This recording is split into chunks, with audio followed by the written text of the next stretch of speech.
Malcolm मैल्कमसन जज house के प्रभावशाली शांत मुखौटे के सामने खड़ा है। वह अपनी सूटकेस को मजबूती से पकड़ता है, अपनी आगामी परीक्षाओं के लिए एकांत खोजने के लिए दृढ़ संकल्पित है। नगरवासी दूर से देखते हैं, उनके चेहरों पर गहरा अंधविश्वासी डर साफ झलकता है। मैल्कम अपने हाथ के एक आत्मविश्वासी और थोड़े अहंकारी इशारे से उनकी चेतावनियों को खारिज कर देता है। वह भारी चरमराते सामने के दरवाजे को धक्का देकर खोलता है और अंधेरे फोयर में कदम रखता है। धूल के कण गंदगी से ढकी खिड़कियों से छनकर आने वाली रोशनी की एक पतली किरण में नाच रहे हैं। अंदर की हवा भारी, स्थिर और उसकी त्वचा पर अजीब तरह से ठंडी महसूस हो रही है। मैल्कम मुख्य अध्ययन कक्ष की ओर चलता है। उसके कदमों की आहट खाली घर में गूंज रही है। वह कमरे में प्रवेश करता है और रुक जाता है।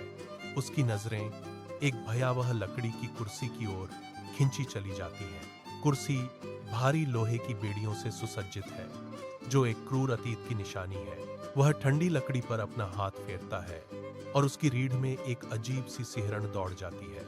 मैल्कम अपनी किताबें नीचे रखता है और खुद को अपनी शैक्षणिक पढ़ाई पर ध्यान केंद्रित करने के लिए मजबूर करता है। वह डेस्क पर बैठता है और अपनी पीठ उस अशुभ कुर्सी की ओर कर लेता है। घंटों खामोशी में बीत जाते हैं, जैसे वह पढ़ता है। मोमबत्ती की रोशनी परछाइयों के बीच टिमटिमा रही है। बाहर हवा तेज चल रही है, जो खिड़की के शीशों को एक बेचैन फंसी हुई आत्मा की तरह खड़खड़ा रही है। मैल्कम अपनी थकी हुई आंखों को रगड़ता है, कमरे के दमनकारी बोझ को अनदेखा करने की कोशिश कर रहा है। अचानक अंधेरी लकड़ी की दीवारों के पीछे से खरोंचने की एक हल्की सी आवाज आती है। वह जम जाता है। उसका पेन पन्ने के ऊपर ही रुका रहता है, जबकि वह ध्यान से सुनता है। खरोंचने की आवाज तेज होती जा रही है, जो लयबद्ध और जानबूझकर की गई है और फर्श के तख्तों से गूंज रही है। वह धीरे से खड़ा होता है। सन्नाटे में उसका दिल उसकी पसलियों से टकरा रहा है। चूहों का एक झुंड परछाइयों से बाहर निकलता है और धूल भरी फर्श पर तेजी से दौड़ने लगता है। मैल्कम पीछे हट जाता है और देखता है कि वे न्यायाधीश की कुर्सी के चारों ओर एक घेरा बना रहे हैं। उनकी आंखें मंद, बुझती मोमबत्ती की रोशनी में छोटी घातक अंगारों की तरह चमकती हैं। एक चूहा, जो बाकी चूहों से बड़ा था, उस छटपटाते और ची करते हुए झुंड से अलग हो गया। इसके बाल उलझे हुए हैं और इसकी चमकती बुद्धिमान आंखें मैल्कम की नजरों से जा मिलती हैं। वह जीव सीधा बैठा है और उसे एक भयावह शिकारी जैसी एकाग्रता से देख रहा है। मैल्कम एक अतार्किक घबराहट महसूस करता है। उसका तर्क संगत दिमाग तर्क खोजने के लिए संघर्ष कर रहा है। वह एक भारी किताब उठाता है, आक्रमणकारी कीड़ों से अपना बचाव करने के लिए तैयार है। बड़ा चूहा भागता नहीं है, वह बस अपना सिर झुकाता है और उसे देखता है। अन्य चूहे गतिहीन बने रहते हैं, उनका ध्यान पूरी तरह से लकड़ी की कुर्सी पर टिका हुआ है। मैल्कम पीछे हटता है। उसकी सांसें डर के मारे छोटी और तेज चल रही हैं। घर उसे दबाता हुआ सा प्रतीत होता है। दीवारें अंधेरे से धड़क रही हैं। उसे एहसास होता है कि जिन अंधविश्वासों का वह मजाक उड़ाता था, वे उसकी कल्पना से कहीं अधिक वास्तविक हैं। कमरे का तापमान अचानक गिर जाता है, जिससे उसकी सांसें धुंध के रूप में दिखाई देने लगती हैं। वह दरवाजे के हैंडल तक पहुंचने की कोशिश करता है, लेकिन उसकी उंगलियां बेकाबू होकर कांपती हैं। बड़ा चूहा एक तीखी, भेदने वाली चीख निकालता है, जो सन्नाटे को तोड़ देती है। आवाज सुनते ही झुंड न्यायाधीश की कुर्सी के पैरों पर चढ़ने लगता है। मैल्कम डर के मारे देखता है कि वे तरल की तरह लोहे की बेड़ियों पर छा जाते हैं। कुर्सी ऐसे कांपती हुई प्रतीत होती है, मानो किसी लंबे समय से सुप्त काली ऊर्जा के प्रति प्रतिक्रिया कर रही हो। वह खुद को यह समझाने की कोशिश करता है कि यह केवल रोशनी का एक धोखा है, लेकिन कमरे के कोने में परछाइयां लंबी होने लगी और मुड़ने लगी। वे अस्पष्ट रूप से मानवीय आकार ले लेते हैं, दीवार के सामने लंबे और प्रभावशाली दिखते हैं। मैल्कम अपनी मेज के किनारे को मजबूती से पकड़ता है तनाव के कारण उसकी उंगलियों के पोर सफेद पड़ रहे हैं। बड़ा चूहा कुर्सी की सीट पर कूद जाता है और उसे घूरता है। ऐसा लगता है कि यह किसी चीज का इंतजार कर रहा है, जो आगे बढ़ते हुए शून्य से मिलने वाला एक संकेत है। मैल्कम को अपने नीचे का फर्श झुकता हुआ महसूस होता है। घर की नींव कराह रही है। वह अपने ही चुने हुए दुःस्वप्न में फंसा हुआ है, जिससे बाहर निकलने में असमर्थ है। अंधेरा दीवारों से निकल रहा है, जो मोमबत्ती की आखिरी रोशनी को निगल रहा है। वह अतल गहराई में घूरता है, यह जानते हुए कि उसका संदेहवाद आखिरकार उसे धोखा दे गया है। न्यायाधीश की कुर्सी उस आत्मा के लिए भूखी और धैर्यवान होकर प्रतीक्षा कर रही है, जिस पर वह अपना दावा करेगी। मैल्कम स्तब्ध खड़ा है, उसका दिमाग चकरा रहा है। जैसे ही कमरा ओझल होने लगता है, चूहे अपनी खामोश लयबद्ध खरोंच जारी रखते हैं, जो उसके अपरिहार्य अंत की उल्टी गिनती है। उसे महसूस होता है कि कोई ठंडा हाथ उसके कंधे को छू रहा है, हालांकि वह अकेला है।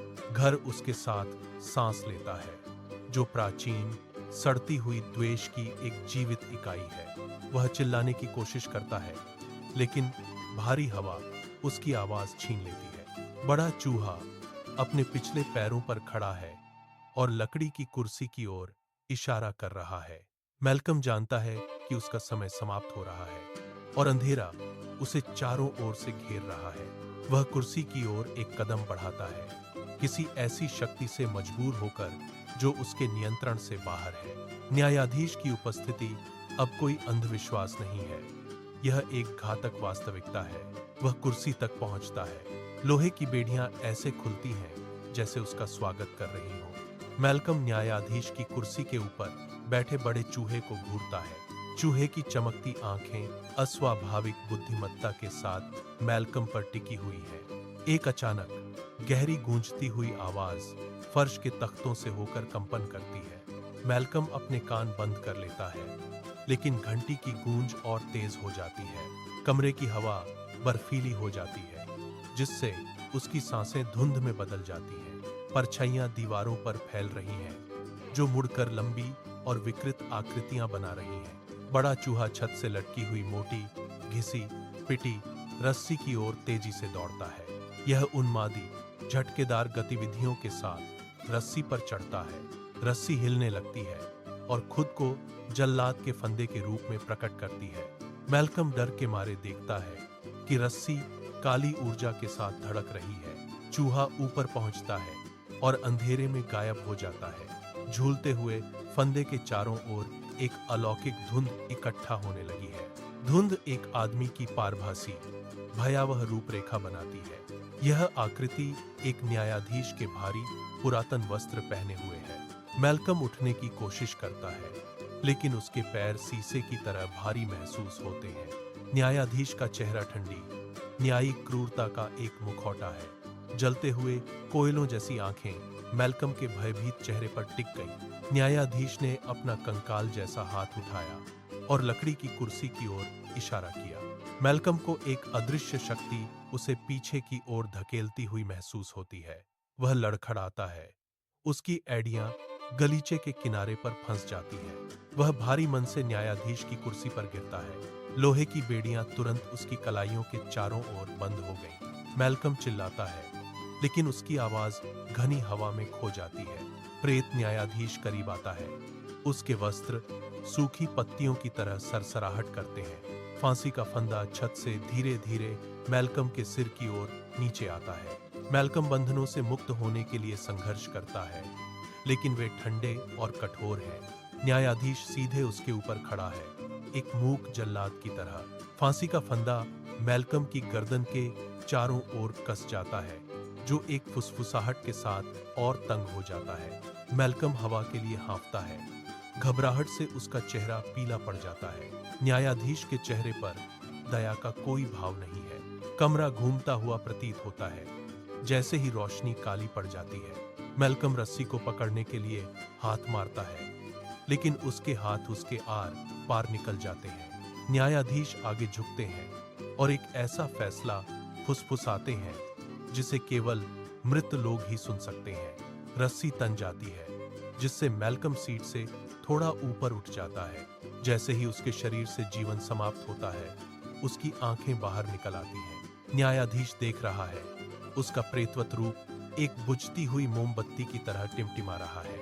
घर में अचानक एक भारी सन्नाटा छा गया। चूहा फर्श पर फिर से दिखाई देता है। अंतिम क्षणों को देख रहा है। मैल्कम का शरीर ढीला पड़ जाता है। उसका सिर उसकी छाती पर गिर जाता है। प्रेत न्यायाधीश भूरे धुएं के छल्लों में विलीन हो जाता है। फांसी का फंदा वही है जो स्थिर हवा में धीरे धीरे झूल रहा है। सुबह की सूरज की रोशनी धूल भरी मैली खिड़कियों से छनकर अंदर आ रही है। नगरवासी सामने के दरवाजे के बाहर एकत्र होते हैं, चिंतित दिखाई देते हैं। वे जोर से दरवाजा खटखटाते हैं, लेकिन अंदर से कोई जवाब नहीं आता। उनके सामूहिक भार से दरवाजा चरमराकर खुल जाता है। वे अध्ययन कक्ष में प्रवेश करते हैं। उनकी आवाजें श्रद्धा से धीमी हो गई हैं। उन्हें मैल्कम कुर्सी पर बेजान और ठंडा पड़ा हुआ मिलता है। नगरवासी पीछे हट जाते हैं और उस भयावह परिचित दृश्य को पहचान लेते हैं। वे घर से भाग जाते हैं और दरवाजा खुला छोड़ देते हैं। घर शांत खड़ा है, अगले शिकार का इंतजार कर रहा है। धूल के कण उस रोशनी में नाच रहे हैं जहां कभी न्यायाधीश खड़े होते थे। कुर्सी खाली है और उसके बंधन धैर्यपूर्वक प्रतीक्षा कर रहे हैं। बाहर गांव अपनी शांत भयभीत दिनचर्या में लौट आता है। यह घर वीरान है, जीवित और मृत लोगों के लिए एक समाधि के समान। बुराई परछाइयों में मंडराती है, धैर्यवान और शाश्वत। चूहा कोने से देख रहा है, जिसकी आंखें अभी भी हल्की चमक रही हैं। न्यायाधीश के फैसले का चक्र अटूट बना हुआ है। घर अगली आत्मा के प्रवेश करने की प्रतीक्षा कर रहा है। लकड़ी की दीवारों के भीतर एक बार फिर गहरा अंधेरा छा गया है। जज का घर खामोश खड़ा है और अपने भयानक रहस्यों को समेटे हुए है।